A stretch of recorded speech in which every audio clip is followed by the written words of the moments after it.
Hey, what the hell are you doing walking around dressed like Star Wars? It's Comic-Con, you idiot. We're going to the Javits Center. Well, you're the idiots, because you three guys would never be walking together. Yeah, you're his boss, and you two guys are enemies. Yeah, bite me, Captain Kirk. Hey, whoa, come on. No, that's Star Trek. Yeah, that's two different franchises. Yeah, sorry, guys. She doesn't know. Nah, it's okay. I'm sorry you have to deal with that. Let's go. Oh, hey, come on. It's not worth it, man. It's not worth it. Not worth it. Hello, everybody. Welcome back to Fanzone Debate here for a very exciting match in round number 2 of our tournament. It also happens to be the semifinals because 8 people in the tournament, semifinals, round 2, whatever you want to call it. And we got an exciting one for you. We got the number 2 seed, Robert Castner, going up against the number 3 seed. I don't think these two have debated before, which is exciting because they've both been around in the debate league for quite a few years now, and both have done very well. Robert has found a little bit more success than Joe, I think, because Robert's made it to a title match, challenge for the title. Joe's always been one argument away from getting to the gold level in the tournament, but this could be his chance. Who knows? Lots of exciting stuff. So let's get into it. Here's how it's going to... Oh, wait! Block! Payson and Javi are here. Payson, thank you for being here. Javi, extra thank you for being here because you jumped in 12 hours ago. So thank you. Phenomenal. Let's get into it. Here's how it's going to work. There are 4 prep questions based off of 4 categories that the players drafted, and they are going to debate those questions tonight before our very souls. So they're each going to get a 1-minute opening, followed by a 5-minute freeform, followed by a 1-minute closing at the end of the debate. Payson, Javi, and I will write on our handy-dandy boards who we thought won the question. If you get 2 out of 3 votes, you win a point. First player to 3 points wins the match. Gentlemen, any questions as we kick this one off? No. Nope. Good luck. Perfect. Let's do it.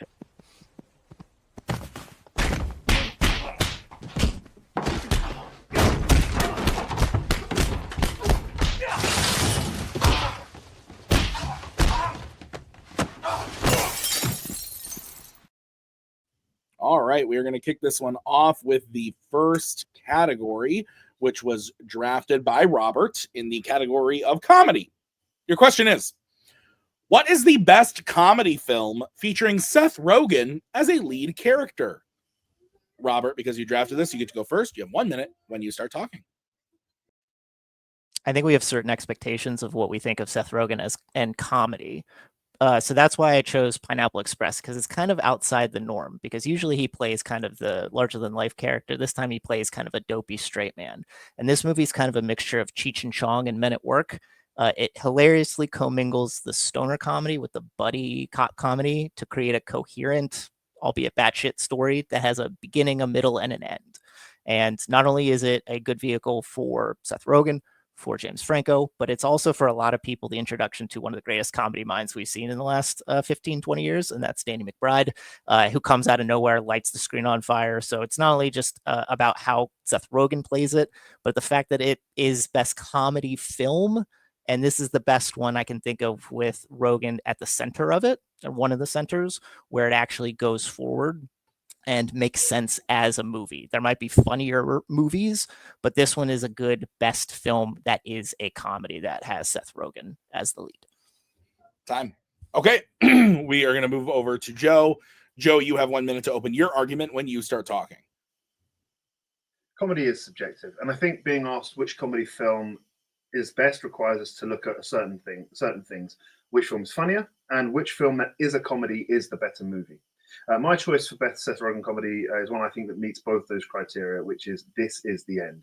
This Is the End was a film I think I heard about being in production just over a year before it first came out. And the only bit of detail I read was Seth Rogen and his Hollywood friends face the apocalypse while attending a party at James Franco's house. And from that description, I was on board.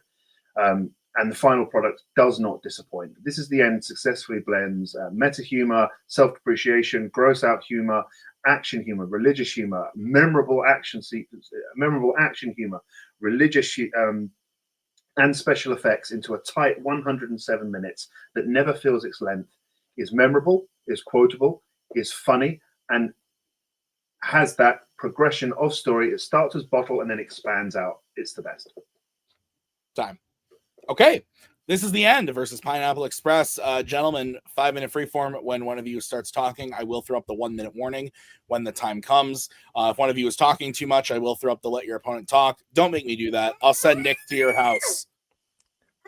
Ellie would be very upset about it, so don't make us do it, please. Okay, 5-minute freeform when one of you starts. So I think one of the key things to look at when you're looking at Pineapple Express versus This Is the End is that for comedies especially, I think jokes need to be memorable and hold up and still be quotable to this day. And I think Pineapple Express is remembered mostly for that James Franco eating a burger meme, and that's pretty much it. Whereas This Is the End spawned countless memes and memorable quotes. Sick reference, bro. It's too late, you're already in the hole. More like Channing Tate-Yum. These are things that people in this community alone use frequently, as well as outside.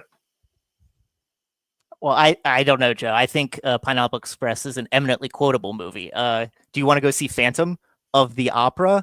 I seen you rip somebody's jawbone off. I seen it. You just got killed with a Daewoo Lanos, motherfucker. Like, these are lines that my wife, who's not in the community, says to me a lot because she feels that that's a memorable piece. And like, I'm not going to deny that This Is the End isn't funny. It's funny. But if we're looking at, it's not funniest film, it's best comedy film. There's more of a, like I said, coherent story. This is a bunch of actors playing trumped up versions of themselves where everything is basically improv comedy, and it's based on a short that they expanded out. It probably should have stayed as a short because that's as much comedy as they had.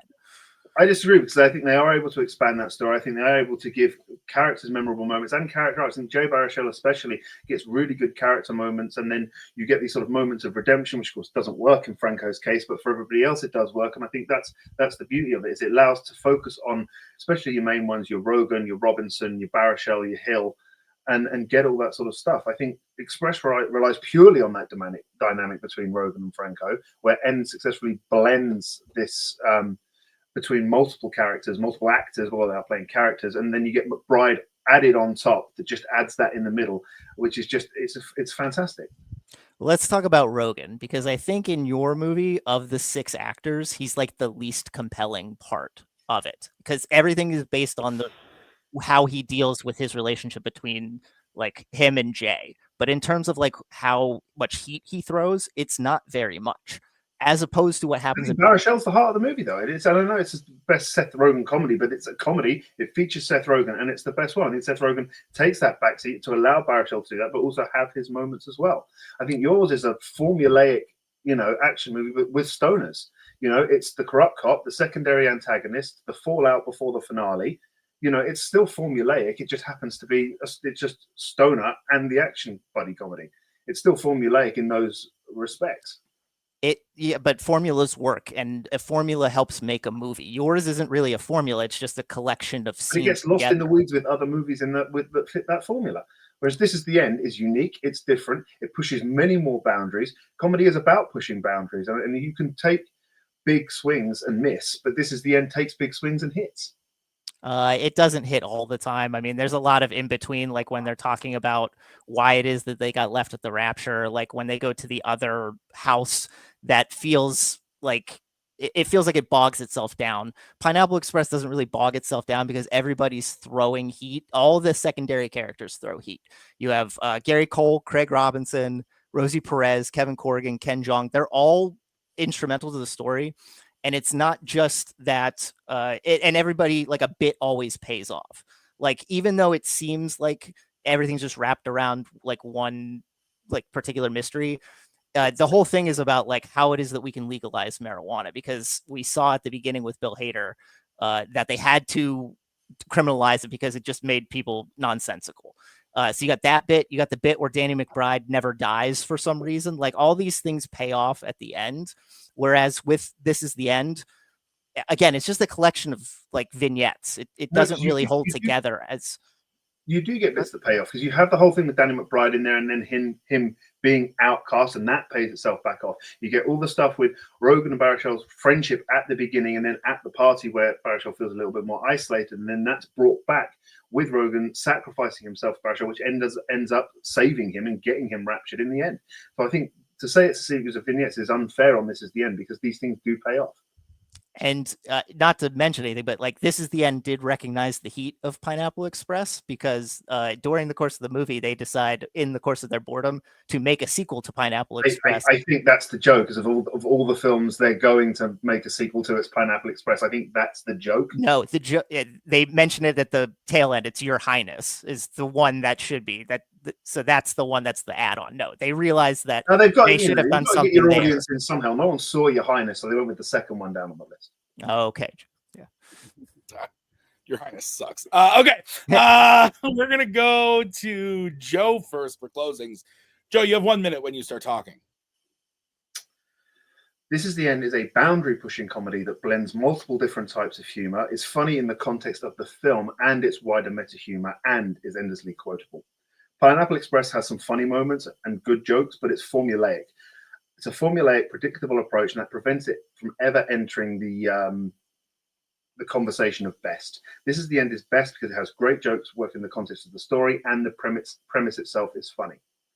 Pineapple Express is too predictable in terms of a seen-it-before plot, witness on the run from corrupt cops. Jokes that, while funny in the moment, don't have that longevity. Pineapple Express, like Robert's argument, well, to quote Jonah Hill in This Is the End, it's not that compelling. Okay, beautiful. All right. We're going to go to Robert now. Robert, you have 1 minute when you start talking. You can look at any film that features Seth Rogen that's built on the idea of improv, like Anchorman, and you can find out that it's funny, but it doesn't really work as well as a film. It's just a bunch of strung along scenes, and that's what This Is the End is. As much as Joe wants to explain like the bits and the relationships, the only really funny parts are them just arguing at each other and the tension of what the real actors were feeling coming into what's going on set. So again, it's funny, but it's not the funniest film because it doesn't have a coherent beginning, middle, and end like Pineapple Express does. It's a buddy comedy, a stoner comedy that brings together action, drama, relationship issues, things about what's happening to the government, meta humor. Yeah, we're talking about in 2008, we're talking about trying to decriminalize marijuana. That's very relevant that it happened at that time. So it was trying to push boundaries a little bit. But again, Pineapple Express, it does the best with Seth Rogen. It brings in Danny McBride. The relationship between all three of them is what builds the heart of that movie, and it works through beginning, middle, and end. This Is the End doesn't. Okay. Gonna bring in the judges. Go.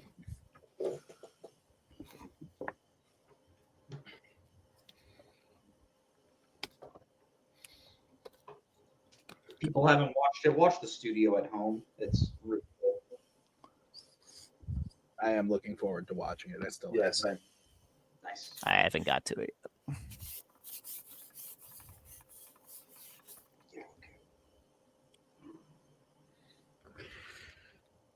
Okay. You guys look ready, so we'll get going. This was good. This is a good start. I think these two are this is gonna make for a good match. A lot of really interesting points, a lot of eloquent points. I don't know. I mean, I probably should have expected that. These two are very well spoken gentlemen. I went with Robert.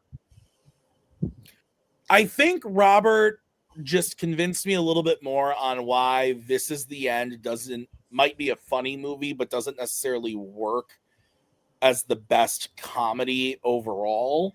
Kind of like splitting up, like the vignette argument did work for me. And I thought he actually made a couple good points about how like there's just not a lot of through line in the movie versus Pineapple Express that has a lot going on comedically, tonally across the board, making it the better movie. I thought that was interesting. So I went with Robert. Payson, your thoughts? Yeah, I thought this was a really solid opening argument. I think both players made some really, really great points. I also ended up going with Robert, and here's why. I, like you, Tim, I think Robert's takedowns of This Is the End, while I do really like that movie, I think he made some fair points of a lot of it does feel like vignettes all strung together, and there is like some points in the middle where it does drag a little bit when you're waiting for these big, like really funny set pieces. And Joe did throw some takedowns towards Pineapple Express, but most of them all just sort of came back to it feels just formulaic. And I think Robert had a really good comeback of like, hey, look, say what you like about Formula. Formulas work for a reason, and Robert bringing up all the side characters, bringing up all the tones. I just think he painted a bigger picture as to why Pineapple Express is the better movie. All right, Javi, your vote doesn't count. Where would you have gone and why? Yeah, I thought this was good too. I went with Joe. I was ultimately sold on just basic. So Robert started off by being like, well, this is the better movie that happens to be a comedy that Seth Rogen is in. But essentially being like, Seth Rogen's not the integral part of it. But then he also said, well, he's not, he gets overshadowed a lot and this is the end. It's like, well, that should also apply to yours. I think also Joe's takedown of like, maybe it's more of a, it's more of a, lost my train of thought. Hold on. Give me 2 seconds. Yeah. Sorry. There we go. Now I remember. I see, Robert, you were counting, but I got it in there. Don't, I can count. Yeah. The idea that it pushes a little bit more boundaries and that's what comedy's about. And I think that's what kind of sold me on it of like, yeah, it's technically film, but comedy is like an integral part of it, especially given the fact that the category is comedy. So I went with Joe. Okay. All right. So Robert leads 1-0. Robert, just quickly, when you said Seth Rogen wasn't that compelling, I was like, don't you steal my closing line. Don't you dare steal my closing line. All right, guys, we're going to move on to question 2. This was drafted by Joe. Category is horror icons. Or no. Galaxy Quest. Sorry, we're switching. Galaxy Quests. We'll go to horror icons in a little bit. Galaxy Quests. And the question is, which Star Wars character would make the best roommate? Ooh, spicy. We're going to go to Joe first. Joe, you have 1 minute when you start talking. I think there's 2 ways to look at this question. Who would be the best roommate to have in the Star Wars universe, or who would be the best character from the Star Wars universe to have as a roommate in our universe? And for me, Poe Dameron is the perfect answer to both questions. He's fun, he's personable, he's reliable, he's able to understand personal boundaries. A good roommate should be someone who does their part, is easy to hang out and converse with, pays bills on time, helps out with the chores effectively, and most importantly, doesn't bring soldiers with a penchant for burning witnesses to death to my door. Poe Dameron, throughout the sequel trilogy, has shown that he is all of those things and more. He will literally give you the clothes off of his back if he thinks they look better on you. He is caring, reliable, and does what he needs to do to make ends meet when it matters. And I think that's the key things you want in a roommate, whether in this universe or a galaxy far, far away. Time. Ooh. That was also spicy. Let's go over to Robert. Robert, you have 1 minute when you start talking. All right. I think there are some quintessential elements that make for a good roommate here, there, or anywhere. They contribute to the living quarters, whether that's payment of rent, mortgage, cleaning up, cooking, virtually anything that makes the space livable. They know when it's best to hang out and when to leave you alone. They don't take up a lot of space, especially common space, and they don't take themselves too seriously, so you don't have to. And I think R2-D2 in the Star Wars universe covers that base and more. He's small droid who has so many gadgets and so much knowledge. He can have our place humming with efficiency. Everything will be cleaned. Everything will be tidy. He's going to keep the lights on. Maybe he does cool things with the furniture. He can serve drinks, as we know, all things that make everything best. He doesn't take up any resources. He doesn't eat anything. So you don't have to worry about him taking your food, consuming too much. He barely talks. And when he does, he says some funny things. And they're just beeps mostly. So they're not too inflammatory. So you take it as it is. Maybe you understand him, maybe you don't. Either way, it works out well for you. So I think R2 is kind of the best overall roommate for everything. All I was hearing when you said that the beeps is the Family Guy where Cleveland, fuck you, son of a bitch. Oh my God. Okay. 5 minute free form, but what do you start? Joe, can I start? I have to jump in on one thing you said about Poe Dameron. So my first thing is, I will say, if you said drinking buddy, Poe Dameron, great guy to hang out with. As a roommate, he has some problems. And one of the things you said is he respects personal boundaries. I remember quite a bit in Rise of Skywalker where he was trying to insert himself into conversations between Rey and Finn, trying to figure out what it is that Finn wanted to tell Rey and him not wanting to tell him and him keep insisting. So I think the idea of personal boundaries with him is a little suspect, along with some other things, but I'll let you talk. That's the one Yeah, thing I think the issue is, I think you want you want a servant, not a roommate. You didn't even pick the right droid for that. R2 is good at fixing things on starships. All right, Empire is the best example of his shortcomings. He can't tell a computer terminal from a power socket. Crucially, he turns on the heating in Leia's quarters on Hoth, ruining all her clothes. Okay, this is not what I want in a roommate. I don't want my laundry being ruined. I don't want my power being shorted out. And secondly, droids don't get paid. This is a whole thing about in Solo that droids are enslaved. Droids do not get paid. I don't want to be giving my roommate oil baths because they're all rusted up and not moving. I don't want my clothes being ruined, and I don't want my power being shorted. Poe is handy. Joe, you're talking about how the droids don't make money. What money do the people in the Resistance make? I have no idea because I never see influx of money. At That's least the thing. Poe was said to be a spice runner beforehand. He knows what to do to make ends meet when it matters because he needed to get off the planet.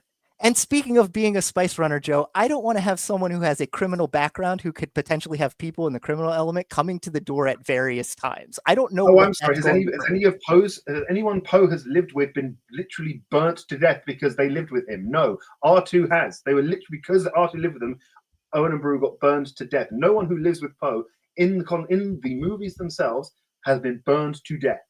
Great. All right. Well, I'm going to stray off of that for a second because there's more issues I have with Poe. He's kind of an alpha. I feel like he'll want to take over the space as the alpha, captain, commander, whatever rank he is. I feel like he's going to do that. And speaking of captain and commander and things that happen in The Last Jedi, I feel like if I do something that makes him upset, he will try to instill a mutiny against me and then have me ousted from our living space because I've seen him do it before. So there are things about Poe that make me nervous about wanting to live with him because he might get me removed from the space. At least R2 won't do that. And R2 has rich and cool friends that he can bring. He started out in Naboo as part of the princess's entourage. He has a lot of cool friends he can bring, rich friends, and we can have parties and he can play holograms and stuff and keep me entertained. And not as a slave, as a roommate. He lived a lot of lives, and I want to learn about those lives. So no slaves. Yeah, but if Luke's not around, he's just going to switch himself off in the corner. It's not really a roommate. It's just sort of plugged. He's not even plugged in. He's just sort of in recharge mode in the corner. And to go on about the Last Jedi incident, I think the main issue with that is that, Holdo wasn't sharing information. She's a superior officer. It's her prerogative. But in a roommate situation, we're equals, all right? I expect to be sharing information and sharing these things. I don't feel like I'm just going to go off and, not deliberately upset Poe Dameron. Things happen. Sometimes there are conflicts. But the point is that whole incident happened is because she refused to share vital information with him, something that could have been avoided with a simple conversation, which is, kind of what I'm about. I just feel like he's got a lot of hot-headedness and impatience, which R2 doesn't as a droid.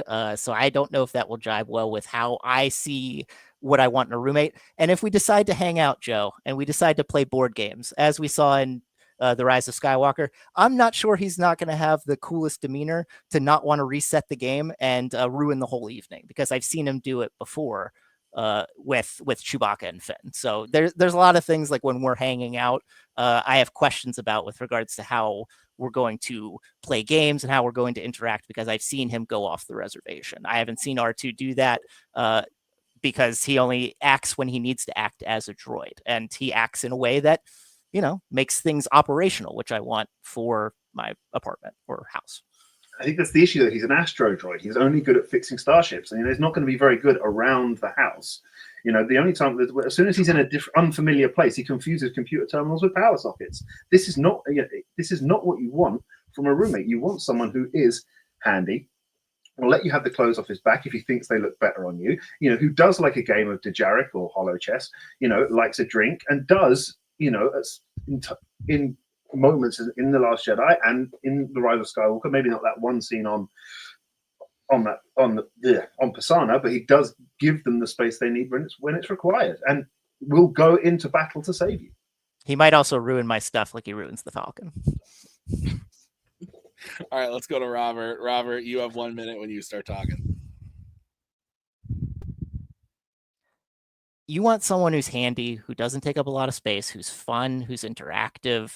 I don't care that R2 fixes. If he can fix things on a starship, he can fix things in an apartment. Things are electrical. He can figure that out. He's got a lot of information. He's lived a lot of lives. I want him to help me, and he doesn't take resources up, and he barely takes up any space. I think those are all great things for a roommate. As I've said with Poe, he's pushy. He's impatient. We don't share a similar life experience. I don't know what money he has coming in.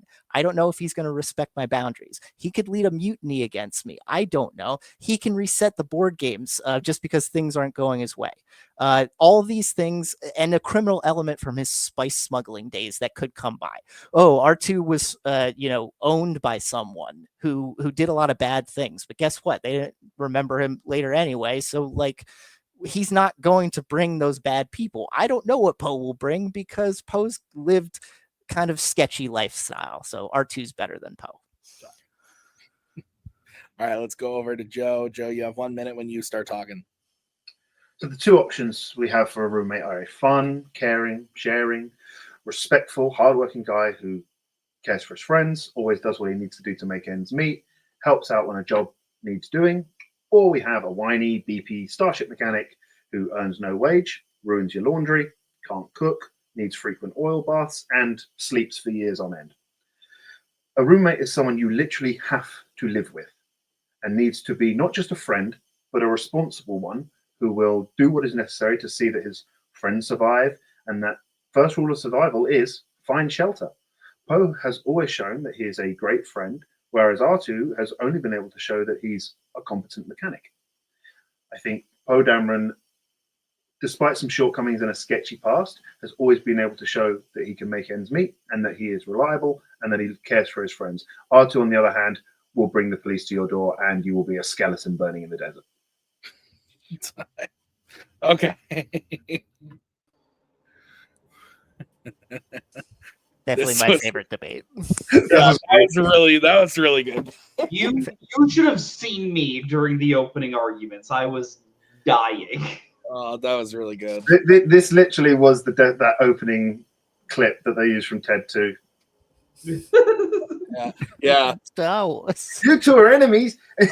You're his boss. You're your enemies. You will never be going walking down the street together. Sorry, guys. She doesn't know. Real talk. For 1 second. All right. We are going to kick this off with Javi. This one was good. Tim mentioned it. This one was really fun. Yeah, I went with Joe again.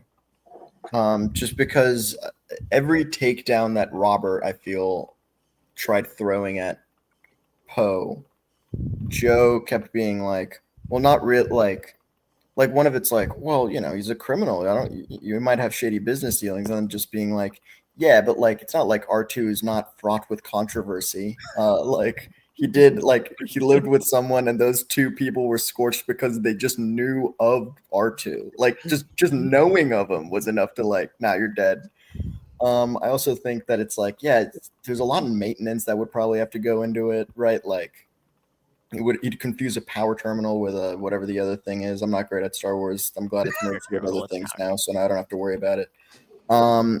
The oil baths would probably be a headache. And yeah, Robert, I like Robert's point of maybe he'd be hot-headed and try to take control of the situation. But I think Joe was well, if it doesn't demand him trying to take control of the conversation, he won't. So yeah, I just thought that was the better argument. I liked both, though. I think both picks were super fun, and I just didn't expect either of them to be good choices. And then I liked both of them based on the argument. So good job. Yeah, this is great.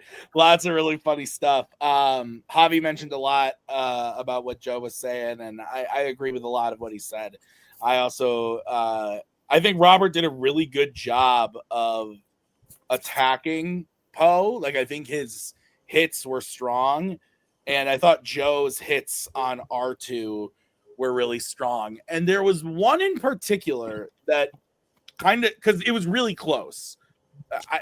51-49 the whole time. The thing that ended up, while I was thinking about it, kind of pushed me through for Joe was there was one in particular that Joe said it, and Robert was like, I saw it in his eyes. He was like, fuck. And he never brought it up. Was that like, oh, well, if Luke's not there, he's just going to fucking sleep for like 10 years or whatever. And yeah, how do you ignore that? That's a tough one. That's a really good point that I never thought of, because I thought Robert did a good job defending all the other points. Like I thought he did a great job about the like slave thing and the pay thing and the okay, an apartment versus a ship, whatever. But I thought Joe was as equal with the attacks on Poe, and then there was that one nugget that never was addressed, and I think it was a really strong one. So I went with Joe. Payson, what are your thoughts? Yeah, this was a really fun argument, and like just shows why I love Fanzone in general, is because you just get really nerdy people just arguing the minutiae of certain things. Robert came out of the gate just swinging in his opening argument, painting the most beautiful picture as to why R2 would be the perfect roommate. And then Joe kind of said, it sounds like you want a servant more than a roommate. But then Robert had some really good knocks against Poe, saying, hey, look, this guy does get in your like face. And then Joe was like, yeah, but at the same time, like, you got the beeps. This really just came down to one thing. When Joe said, if Baru and Owen were literally burned alive because they knew R2, and Robert was like, I'm gonna just ignore that for a second. We're just gonna move on. And I'm like, he just said if you know this guy, you're gonna get burned alive. So with that, I went with my favorite Farrelly. Fuck you, Peter and Bobby. I also gave Joe. My father is also named Peter, so let's take that back. Oh, fair. Joe gets my point. The director. All right. So we are going to move on to the next question. We are tied up 1-1. Beautiful stuff so far, guys. Next question. Could it be? It's horror icons. Whoa, shocking. What a twist. The question is, what is the dumbest scene in a pre-1990s horror icons film? Robert, you're kicking this off. You have 1 minute when you start talking. When I think of the adjective of dumbest, I don't think dumbest necessarily has to equate to something that's dumb in relation to the plot and the story and the mystery of what's going on in the story. I think it's just whatever it is that you look at that makes you want to bash in your fucking brain with a tire iron. And I think nothing is dumber in a pre-90s horror icons film than the porta potty scene with Demon when he gets killed in Friday the 13th Part 5, A New Beginning. Usually when like we're working on plot, we take things for granted. Like people eat, people sleep, people go to the bathroom. When a bathroom scene is included, especially if it's in a horror scene, it's usually because it's meant to be scary, because it's the point when people are most vulnerable. But the point with this bathroom scene is there's no points, because he goes in, it's not even funny. And then his girlfriend comes and tries to mess with him. And then she tries to sing him a lullaby or something to calm him down. And then he gets attacked and he doesn't even do anything to try to avoid the attack. So like, I don't know what the point of that scene is. Interstitial, it makes no sense for the point of the movie. All right. Let's go over to Joe. Joe, you have 1 minute when you start talking. The Friday the 13th series certainly had its ups and downs. Throughout its history, it's been inspirational to the slasher genre, inspiring simplicity, creativity at the same time. Sometimes, though, this series can be downright dumb. And both Robert and I do agree on which movie has the dumbest moments in it. I think we both agree on that. But where we don't agree is which moment within this movie is dumb. And for me, it's A New Beginning's reveal or the exposition of why Roy Burns is the killer. Roy Burns is an EMT seen at the beginning, opening stages of the movie, removing the body of a teen at the care facility. And after a series of kills, it's revealed that Roy was the killer, disguised as Jason, wearing two masks for some reason, who wanted revenge, as the teen killed at the beginning was his estranged son. And it's one that simply falls flat because it has no resonance with the audience, and at its worst, at its best, and at its worst, it completely undoes any goodwill or sense of intrigue this movie has accumulated, because it makes no sense. Terrible fucking movie. My God. 5 minute freeform and one of you starts talking. So a key thing I want to point about your scene, you say he does nothing to avoid it, but it's established at the beginning that his girlfriend's body is blocking the door, so he cannot open it. So at least something is established that makes your moment make sense. This moment with the Roy Burns exhibition makes no sense. After Joey's death, we're told he never knew his father, he was bounced from care home to care home. Yet Roy conveniently has an up-to-date, taken like the day before picture in his wallet as one of himself as well for some reason, clippings of Jason killings. It's literally just like, see, it was the guy from the beginning. It's so dumb because it just makes no sense with everything that came before. And this is a film with that Junior and Ethel in it, and this is still the dumbest moment. Okay, so what I was referring to, Joe, is I understand that it's blocked, but after he gets stabbed, he doesn't do anything. Like, he could get on the ground, he could try to push the door open, and he does nothing. He just sits there and screams and waits for the rebar to come through his chest. That's dumb because he could do anything else, but he decides to sit there. I'm mostly focusing on the idea of the singing part. Like, he's there. It's not funny, his pooping. It should be funny. It's not funny. So it's pointless there. And then she starts shaking it. And then, like, he threatens physical violence, which isn't a great look, obviously. And then she sings to calm him down, and her singing is god awful. Like, and his singing is okay, but like her singing is god awful. And then she's just gone, and then she's dead. I don't understand what the point of that is. Like, I don't get, like, it should be funny, it should be scary. It's neither of those things. At least with your scene, like, it's a movie that tells, not shows. So at least it makes sense in the context. No, it literally tells. It's like, that's what I mean. Here are the pictures in his wallet. Here are the clippings of Jason. That's telling. That is literally a cop sitting there and explaining why he all did this, because they went, even when his face is revealed, like, who? And then you have to cut to that scene to be like, oh, this is who it is. I think your moment is fun. I think it's two likable characters because they share that relationship with Reggie, who is a very fun character in the movie. And I think being family, I think that is a fun thing. I think it's characters being killed in a way that we haven't seen yet before in the series. It's an outhouse. It may be lowbrow, it may be silly, but it's certainly not dumb. Lowbrow and dumb sort of go hand in hand. But Joe, that's what I was meaning about telling. It's a movie that doesn't show you the kills really. They're killed and then you see their dead bodies, but you don't actually see the kills. So the idea that you wouldn't see like the context of what's happening beyond what's done in an exposition dump actually makes sense for the context of the story. And despite how you'd feel about Roy as the killer, at least they tried to construct a reason why that makes sense. Maybe it doesn't make, like, maybe it's not the most drawn out and thought out process, but at least it's there. And at least, like, Roy is clearly a psychopath, right? So, like, you think of him as a psychopath who does these things, and you're like, well, why would he do it? He had a kid who was there. You know, we were supposed to understand that. What's already been established. That's why it's done, because the writers couldn't think of a decent way to end it. You come to Jason Lives, which comes later, and you look at that. It's because of the stupidness of having Roy Burns as the killer and all this exposition they had to do. It's literally like, that was dumb, let's just bring Jason back to life, because that actually makes more sense than a guy going on a rampage for his son, because of everything that they established in the beginning of the movie with Joey's death. It doesn't make sense with the reveal and the exposition at the end. It feels like the writers for Jason Lives saw this and went, oh, that was dumb, so dumb it's brilliant. No, it's just dumb. No, I mean, I think they did that because they realized they couldn't continue a franchise without Jason Voorhees, and Roy died, and because the reasoning and the exposition for Roy's doing it doesn't make any sense, and it's dumb. And bringing Jason back to life by having his body struck by lightning with a fence pole attached to it is less dumb than what they gave us in A New Beginning.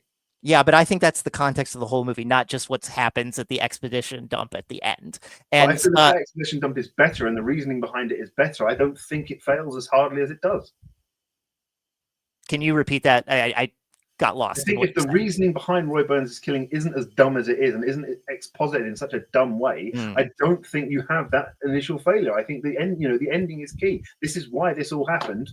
Really, like yours is maybe forgettable. Maybe not, it's a bit of fun in the movie. It's a little bit forgettable, but I don't necessarily think it's dumb. I think it's silly. But that's what with Ethel and Junior and all that other stuff that happens in the movie, it kind of makes sense in the context of the film. And like I said, yours makes context because they try to bring it together, and they're telling you and not showing you, and that makes sense for what's happening. And we get to see the sheriff again, which is actually kind of the best character they have in the movie. So I like having him there. Strike it from the ring. All right, we're going to start with Robert. Robert, you have 1 minute to close your argument when you start talking. Do you start with me? I thought you start. No, this is not your question. You're right. Or no, this is your question, right? Yeah, so you started with me and then I end. Right? Yeah. I ended on R2, so. Yeah. Thank you. Okay. Joe, we're going to start with you. You get 1 minute to close your argument when you start talking. Robert Senior is never going to win any award for being one of the greatest kills in the series, but it is a fun moment that actually stands out as one of the more memorable moments from this turd of a film. The reason the film is widely considered to be so bad is because it doesn't make sense. If the reveal of Roy as the killer was in any way handled better than it actually was, then people would see Robert's moment as just something silly in this slasher film. But when your whole movie hinges on a mystery of, is it Jason? Is it not? Who's committing all these killings and why? You got to nail that reveal. But instead, we get a quick look at a face we've not seen in over an hour, then a long list of exposition and photos that completely contradict earlier exposition from the movie. The reason it's dumb is because it's not coherent. The writers could not establish, if you want to make that fine, but you have to take out the stuff from the beginning. But they don't do that. It's dumb because this is what we've established, and now we're going to completely change it. We established Joey didn't know his father, that he bounced from home to home, yet his father's got an up-to-date picture and did it because he loves him. It makes no sense. Okay. We're going to go over to Robert. Yeah, that's who we're going to next. Okay, Robert, you have 1 minute to close when you start talking. Joey might not have known his father, but clearly his father wanted a job around him and knew him and had a picture of him and came up with this story, which you might think it's dumb. Roy is like not the greatest character as a killer, but at least it makes sense. And the way that they produce it at the end, because again, it's a movie that basically tells you and doesn't show you, that makes sense. The reason that they had to go back to Jason is not just because of the exposition dump, it's because of the whole of the movie. Roy was a bad killer overall, but just because the context of my scene isn't the mystery of what happens in the story doesn't mean it's the dumbest. It's dumb because it doesn't make sense. It's dumb because it's stupid with the singing. It's dumb because it offers nothing that's scary or terrifying as you would expect from a bathroom scene. It's just lame. The relationship between Demon and his girlfriend, lame. Her singing, terrible. Why are they singing when he's in an outhouse? Because it doesn't make any sense. He gets killed. He could have avoided it. He could have done more to survive, and he doesn't do it. Why? Because they just wanted them dispatched. This is an interlude in a bad movie. That's the worst interlude. So it's bad. Guys, you guys are good at this. Whew. Shocker. Crazy. Try to be. I love the fact we chose the same movie, though. Would not say it if I didn't mean it. Go watch some matches where people play badly, and I go, "You played tonight." You debated some questions. Whoa. Yeah. This movie sucks. Yeah, it's not good. That's pretty good. I bring it up. My wife really enjoys it. I watched Jason Goes to Hell last night, and that's a bad. I think they're pretty equal to me, but it's Jason Goes to Hell's rough. The Nightmare on Elm Street music kind of saves it at the end, though. Robert, just to go back to an earlier point, when you picked R2, honestly, I know everyone went like the burning to death thing. Literally, the first thing that came to mind was that it's supposed to be freezing. Now all layers clothes are wet. I went, that's it. That's the argument right there. Ruins laundry. You don't want to write it. What is that in the movie? It's very short on Hoth. It's like basically it's just a short 10-second argument between 3PO and R2. 3PO saying, you turn the heating on. Well, it's supposed to be freezing. How we're going to get all our clothes dry now is beyond me. Oh yeah, you're totally right. Because you said that, and I was like, what is he? I just watched that movie like 3 days ago, so I was like, what is he talking about? Anyway, this is what happens when you had to write a whole league based on Star Wars. You have to pick up these tiny little moments. Payson, why don't you kick us off on this one? Yeah, these were two very good picks for a very, very bad movie. I checked. A New Beginning is my 31 of 33 for all of horror icons. Jason Goes to Hell is my 32. I have the same. I have the same 33 as everyone, but we can just talk about that later. Two different picks. I think Joe had the more unique pick as to why, in general, this movie doesn't work in whole, because the twist is so dumb. But if you were going to pick a kill, I think Robert absolutely picked the correct kill. So really fun back and forth. I ended up going with Joe. I think it's just because Joe just really painted a picture of how when you get to that reveal, everything is just kind of like, really, this is why we did this. This is so dumb. While Robert's kill is very stupid, Joe did a very good job at saying, yeah, but it's kind of a dime a dozen of all the dumb kills. What makes it stand out as the dumbest? So that's why I gave Joe the point. Javi. Good stuff. Yeah, it's good that you chose from the same one. That way I didn't have to think about which one happened in what movie. So this is great. That's my biggest problem with these. I went with Robert with spooky font because it's horror. I realized that halfway through that I was like, oh, it's horror. Anyway, the reason why is you both explained why it was dumb, but I think Robert explained to me why it was like painfully dumb. Like the singing is rough. Just like, yeah, that's the whole point of a horror trope. And I don't know much about horror tropes, but I do know, like, yeah, the bathroom scene is because you're vulnerable, right? It's psycho. It's other things probably. Scream, Zombieland. Yeah, I've seen Scream. I remember Scream. Zombieland, yeah. I don't remember that scene, but I've seen Zombieland. But I think Joe did a good job with the, like, yeah, you have to, like, that's why they had to go back to Jason.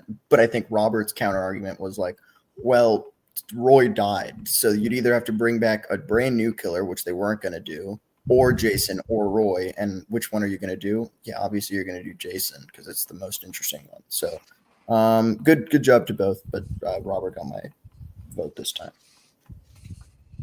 Okay. Yeah, as we've established, terrible film. I haven't watched this in many moons. So a lot of this was going off of what they were saying. Obviously, I know that of the scenes generally, but like the specific details, like I know that Roy's the killer and why he's the killer, but Joe bringing up the details of like the picture and like stuff like that was helpful. Good job. Robert with his scene as well. I remember there being the bathroom situation, but the singing and stuff, didn't remember any of that. So good job. I went with Joe.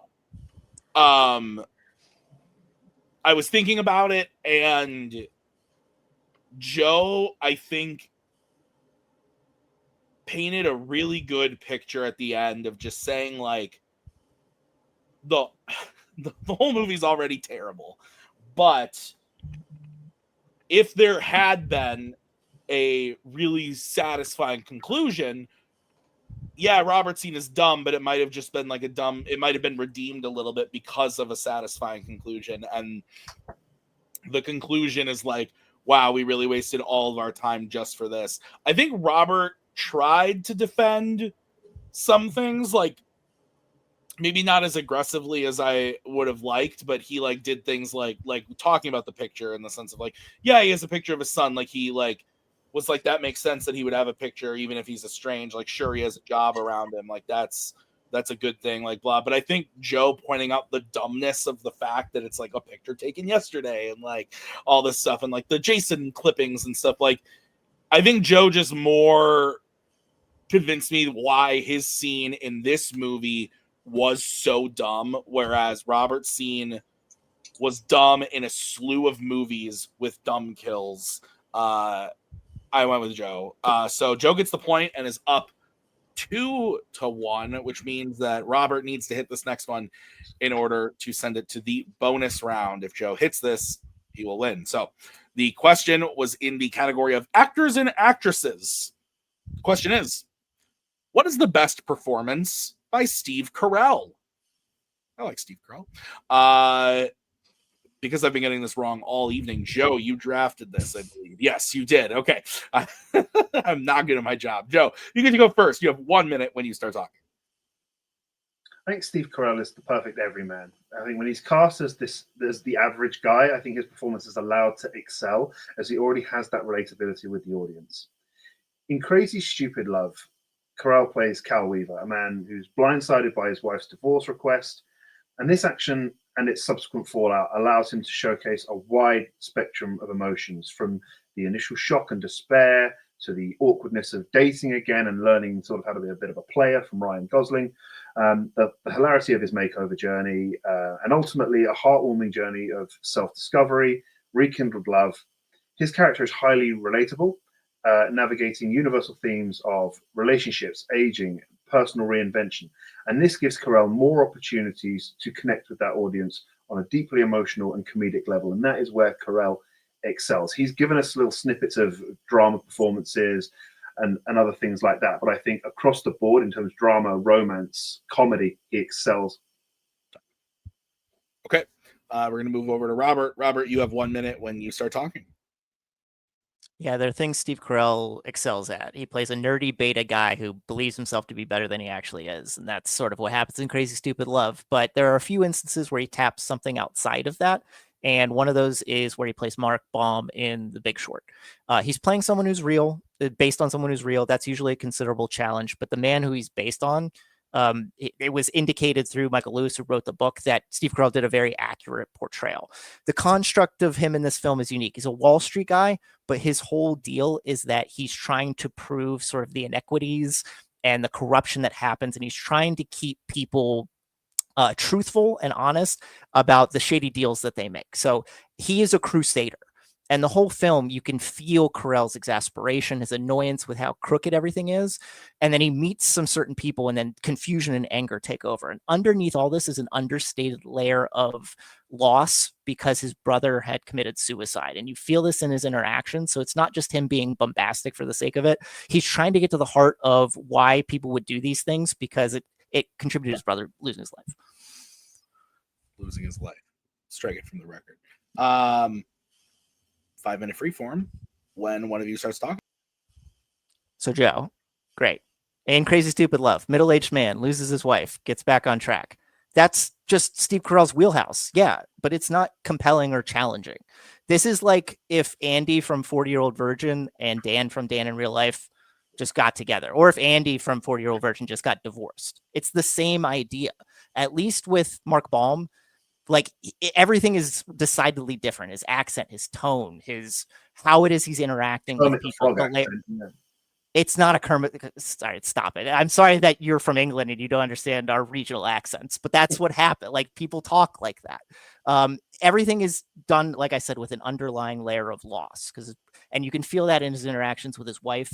You can feel that with how he interacts with his subordinates. Everything is built. It seems bombastic for the sake of it, but it's really not, because everything's built on understanding why it is his brother took his life. And then at the end, when he has to try to, like, he won, he was right. And then the idea that he has to go through with this and like contribute to the downfall of American economy and the world economy, it destroys him. And I've never seen Steve Carell do something like that. I think this is the issue. I think you're arguing just because it's out of his wheelhouse, it's better. And I think, I'm not going to say it's a bad performance, but it still just tends to be his dramatic chops on show. I think Crazy Stupid Love is not just his dramatic chops. I think it's his comedic chops, his relatability chops. I think all these sort of things, all these different performances that Carell has honed throughout the years. I think that all these different skills are on show in Crazy Stupid Love. I think the golf party scene is a really good example of that. It's often the scene that is used to sort of promote Crazy Stupid Love. I think it's a perfect example of a variety of emotions, because it starts off really happy and then it moves to this confusion and this anger and then sadness, and it's an ensemble scene. And Carell as the lead, he knows exactly how to work each emotion with each co-star, and I think that's a really unique skill, because he has all these different emotions, all these different skills on show, and they're all at top level. I think the problem with Mark Baum, he remains largely the same person throughout. There's not really any growth. He's a character that displays this righteous anger and disbelief throughout the film, and there's only really one note for him to play with a slightly underlying low. He does it competently enough, but the one level he hits for that one character trait in The Big Short, he hits for multiple different emotions in Crazy Stupid Love. So I would disagree. I would say that, as I mentioned, mostly everything is done for the sake of trying to unravel. Like it's confusion. It's mostly confusion. Then it turns to anger. Then it turns to exasperation. Then it turns to crusading, and then it turns to an unfortunate acceptance of the circumstances. Like he's going through the 5 stages of grief ostensibly, and doing it in the veneer of being a Wall Street guy. So there's a layer that he has to exhibit to everybody, the general public. And then there's everything behind that layer that keeps unfolding. What I think about in Crazy Stupid Love is I think everything that makes it interesting is built off the dynamic with Gosling. I think when Gosling's not there, it's not compelling at all. I don't think he has anybody to play off to and have a mirror against. Which he doesn't need. I think this is where we're going to disagree, because I think he has a really good sort of chemistry with Marissa Tomei in their scenes, and that's again a wide variety of emotions. You've got that him trying to be charming, which I think he does really well. Really sort of does that really charming, and then the fallout from that, it's that exasperation, it's that confusion, it's that anger, and then you get that really beautiful stuff with his son, where he takes on that more fatherly role. It's not a charming role. It's just it has that love and authoritarianism to it, which is what that fatherly role. And I think that speech he gives at the end, I think, is when you see just that the emotion, like acting is reacting, and when his son is sort of giving that speech at the end, and you can see the devastation in his face of what his behavior has led his son to sort of believe about relationships. I think it's a really powerful moment for his character, and that's the thing. I think yours does have this exasperation, anger, and confusion, but I think that's pretty much it. I think when you get to Crazy Stupid Love, I think you get this sense of devastation. I think you get this charm to him that you've had him being hapless romantic in the 40-year-old version, but there's a charm to him after he meets Gosling. His character develops. It's a through line for Mark Baum, but it's a constant evolving roller coaster for Cal in Crazy Stupid Love. So there's devastation at the end when they have to decide to sell the stock, and he knows what it's going to mean for the sake of everything, and how it's kind of selling his soul, but he has to do it or he's going to get nothing, and then he's going to be devastated as well. That's in there when he's talking to Jeremy Strong. It may be in there, but I think the character and the role is so niche. Steve Carell is the actor that we choose because he's relatable, because we can connect with him, and I think that role is so niche, and that character is so niche, and the world of finance so niche. It's not that relatable, and it kind of just falls by the wayside. Okay, we're going to start with Robert on this one. Robert, you get 1 minute to close when you start talking.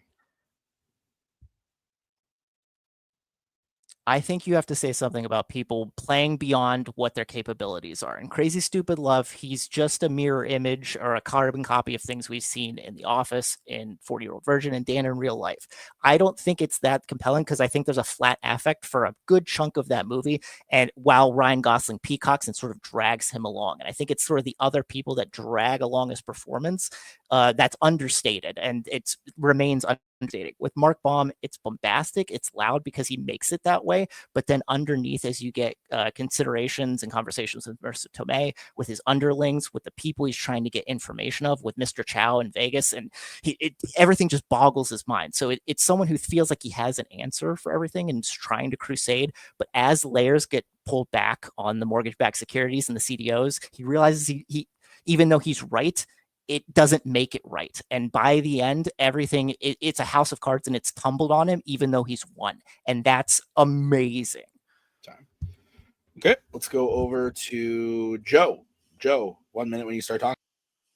Yes, The Big Short demonstrates Carell's dramatic chops, but I think Crazy Stupid Love allows him to showcase a wider range of his unique talents. They're not carbon copies. They are skills that he has honed throughout these other roles, now at their apex.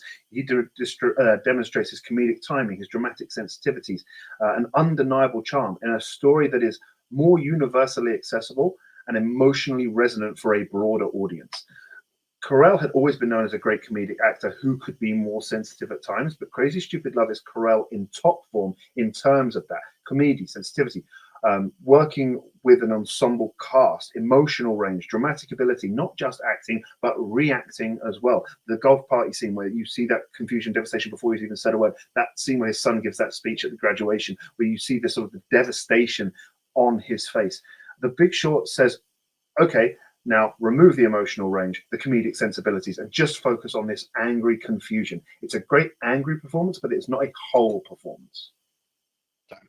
Okay. Great job, guys. Bring in L judges. I saw one of these movies on my 18th birthday. Oh, I haven't seen one of these probably movies. The Big Short. Probably The Big Short. Yeah, going based off That's- of your age. Yeah, I would guess it would have to be that one. Huh? I haven't seen one of them, and I don't like the other. I'll let you decide. Mm. You haven't seen Crazy Stupid Love. I have seen Crazy Stupid. Yeah, Love. I would love that movie. Oh man. I've seen a weird amount of people on the internet that say like that just hate that movie with a passion. I'm like, damn, fair, okay. I want to watch Big Short. I don't know why I haven't. I like Adam McKay a lot, so. That's Margot Robbie in a bathtub. That's also true. That does happen in that movie. It's the last movie before Adam McKay was like, yo, I'm a psychopath. That is accurate. I like Vice. Vice is good. Vice is good. Has solid performances, and then No, one of Vice is good, dude. it ends with one of the worst post-credit scenes ever, and then he just The takes post-credit scene is stupid. Yeah, I wasted my Christmas Eve on that movie. Okay. Are we good, judges? Yeah. Yes. Okay. Good stuff. I have seen both of these movies. I like both these performances very much. I think Carell is, to me, the standout of The Big Short. I'm not huge on that movie, mostly because when it came out, I didn't really get it. It didn't do much for me. I liked it a lot more when I rewatched it years later. But Carell is I think the standout performance to me. I think Robert did a really good job of explaining that bringing a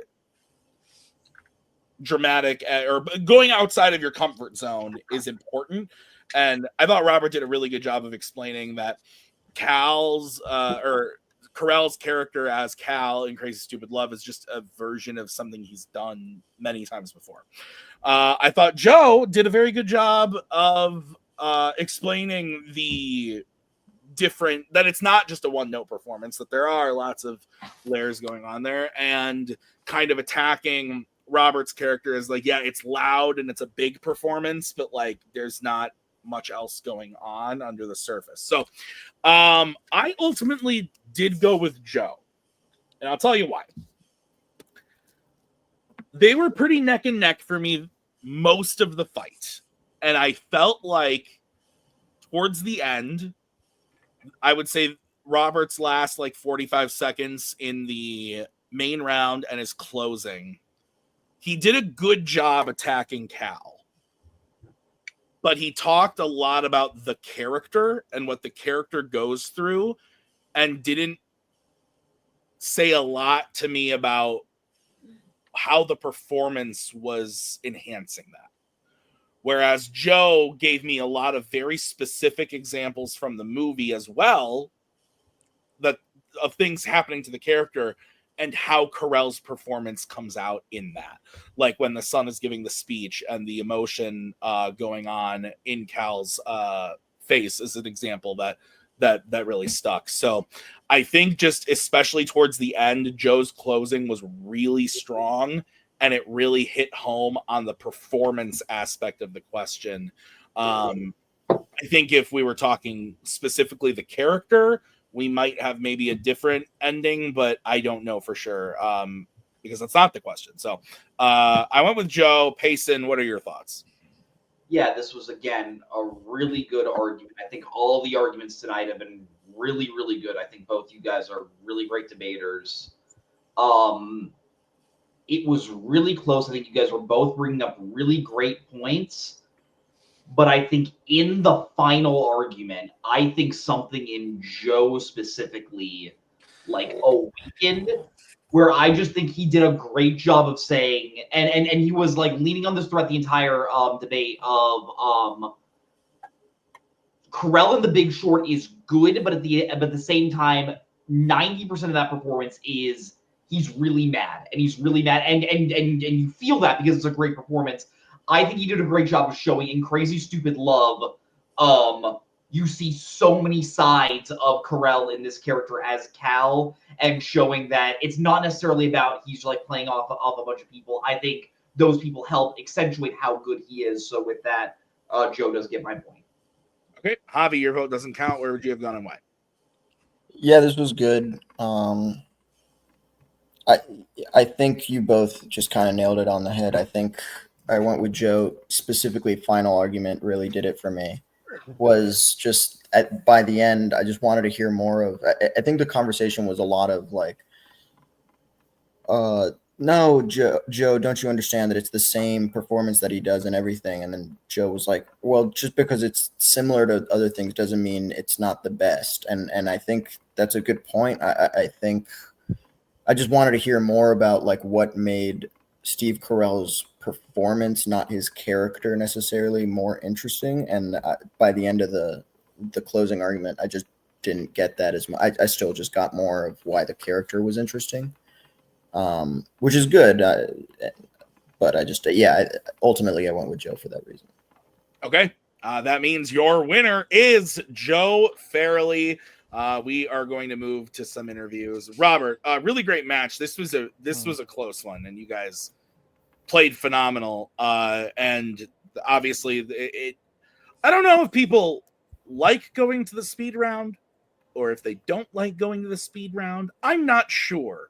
But what I was gonna say was it's not going to speed round kind of sucks. But I think you played really good. Like this was still like a really phenomenal match. It's hard to judge based on the score because the score for debate is ridiculously subjective. But how are you feeling after this one? I'm not happy. I'm pretty annoyed. I'm pretty upset. I felt really good coming into this, and 9-3 is not great. Yeah, I mean, I got to give credit to Joe. His points were good, and he knew how to ramp up when he needed to. This is the worst beating I took. I think I did better against Cody, honestly, and Jacoby, and not to say Joe can't be at their level, but you know, I'm frustrated. This stinks. I'm not very happy.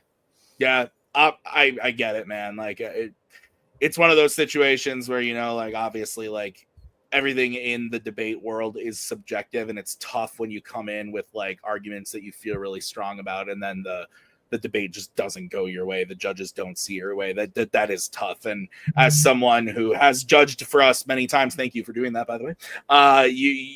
You've been on both sides of it, and I think it is wildly frustrating. So I totally understand your frustration and get it. And so it's tough. I'm sorry, man. But I do think, whether you believe it or not, that's fair. I do think this was still a really strong performance because I think just you came in with really, really great arguments that matched Joe pretty much on every question. It was just that slight edge each time on the 3 that he won that kind of put it over. But Robert, we will see you back. Not in this picture, obviously, but you'll be back later this year. You've had 3 really good matches so far this year, and again, I know that what's that? Yeah, I lost 2 of them. Yeah, well, again, and against Rue, you've been playing at such a high level. Like you played Rue, who's challenged for titles. You've played Joe, who's gotten really far in this league and looks like is going to continue the run. And now in round 1, you played Javi, who came out swinging in his debut, who's showing to be someone who also judges and knows the game really well. So you've played some pretty high caliber matches so far this year. Mm-hmm. Is it something where that's what you want? You want to be at the high caliber people, you want to keep going for them, or do you want kind of like what's the word in the boxing world, like the fluff match? Is that what it's called? Like a tomato can, or like a division? He's a tomato rock. He's a tomato rock. No, I want to, like, this was a week where I had like 2 fandom matches in this, and I put a lot into this because I like need to get my thoughts in order, and sometimes that takes a long time. So I want to be good. Like I want to hold a belt for this, and I feel bad because Kirk was like, I want to debate Robert, and I didn't get a chance to get to him this time. So no, I don't need tomatoes. I need like full on carbonara. I don't know how you would indicate it. Yeah, I don't know. That's funny. Well, Robert, I think based on your record, based on the points that you've earned and the sweeps and everything, like you'll definitely still be at that level. It's going to be hard for you to get down to a point where you're hitting tomatoes. But Robert, we will see you back later this year. I look forward to it. Thank you for being here and for being a good sport, even when you're frustrated. I get it. So thanks, man. Let's bring in the winner, Mr. Farrelly. Joe, 3 seed. Beating the number 2 seed, pretty exciting stuff. And now you're moving on to the semifinals, or no, to the finals. The finals. It's the finals. That's what you're moving on to. You've had a contender match before, no? Yes. Yeah, I think it's Jacoby. Probably. I don't know. Or was it Kirk? Yeah, it was Kirk. You've been around, and now you're moving on to the finals. But before we talk about that, let's talk about this match. Your thoughts? Yeah, you're right. Robert did make some very, very good points. And if it's any consolation, this is probably the hardest I've ever prepped for a debate. Wow. Genuinely the hardest I've ever prepped. I really did. Sometimes I think I joked when I played Alex last, and it was just like, I wrote these today. But and that was true. But I think for this one, I'd actually taken a bit more time out to really think through these points, because as people know, I'm starting to take a step back in terms of studying for trivia. And I think debate, you do have that little bit more time to think. You don't have to commit much to memory, because you can, actually read over notes and stuff like that and go, okay, what points am I actually trying to make here? And I can write down the points he's making. What do I need to remember to counter? So there's a little bit more time with this, and a little bit more relaxation I can put into it. It's not committing stuff to memory as much. So yeah, I did prep extra hard for this. So if that's any consolation to you, Robert, you played a great match, and I don't think the overall score reflects how close this actually was. Okay, so Joe, you are moving on, and we don't know who you're playing yet. We haven't shot it yet. It is coming up next week. But you're going to be playing the winner of, if I can go back to it, because now I was looking at the old schedule. Yes, you played Jacoby in the contender match. You are playing the winner of Jacoby Bancroft, the number 1 seed, and Nazario Montenegro. So I lost to Nazario in a sudden death before. Yeah. And it was very marginal. I think it was a Middle Earth one, where I think if I'd said one thing, that probably would. I think if Joe had said this, I may have given him the point. But Nazario is a really interesting person to debate, because he's got this very good sense of humor that's very different from a lot of other people's sense of humor, and he really picks up on things that are like, no, this is stupid for this reason. You're like, oh God, I didn't think of that.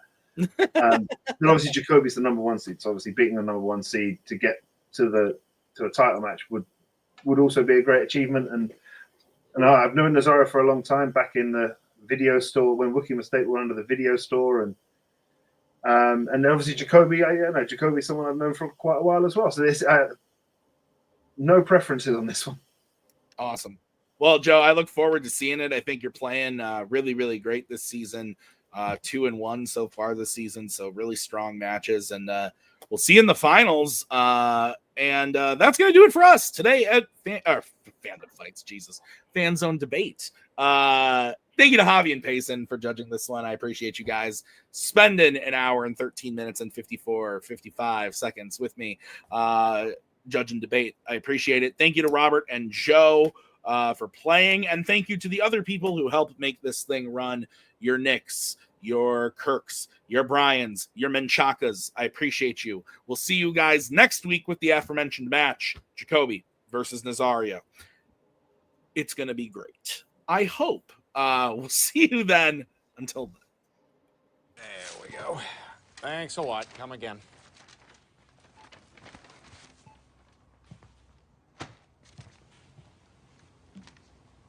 Hey, I won't forget what you've done for me here today.